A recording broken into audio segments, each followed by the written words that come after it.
टुरा ऐसे मुलाकात कैसे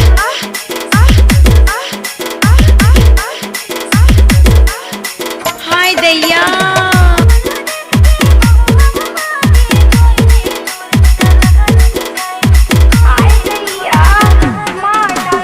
एमएस बाबू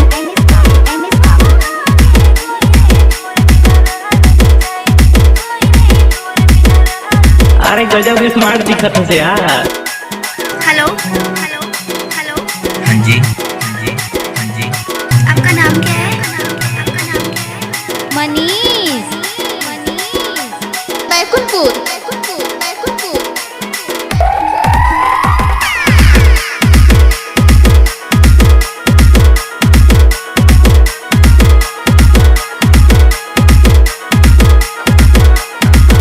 अब ये से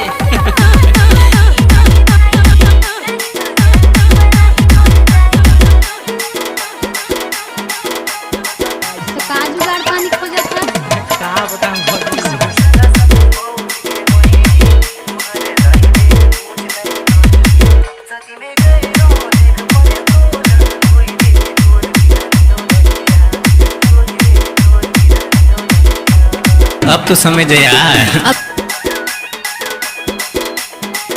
डीजे एमएस बाबू mix by Baikunthpur Baikunthpur Baikunthpur.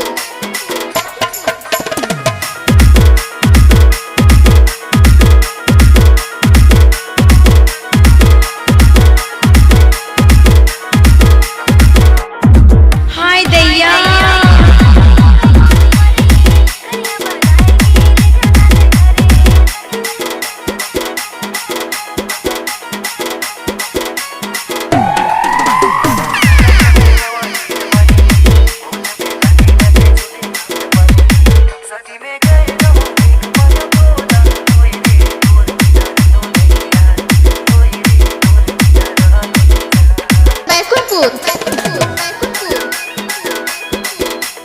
DJ मनी दुकान करा थैंक यू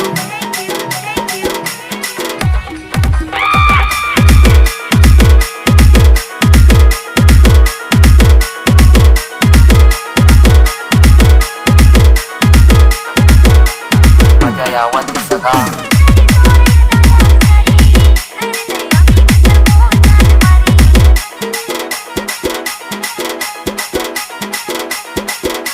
मनीष भैया के शादी में माला है।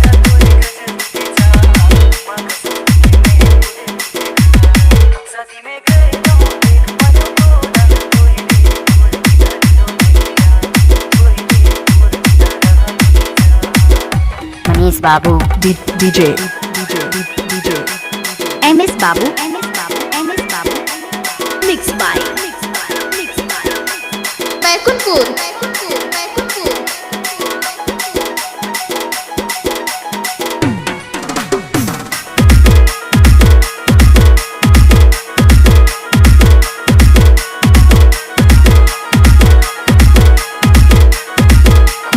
ऐसे कुछ खसगा सगा।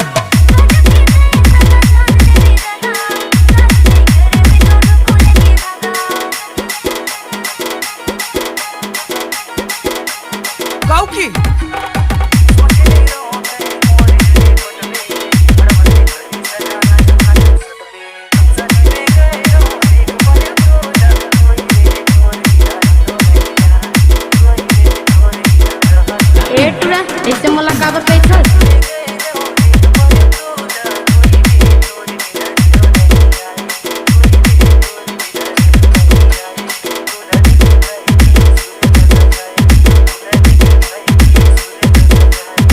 अरे गजब स्मार्ट दिखत है।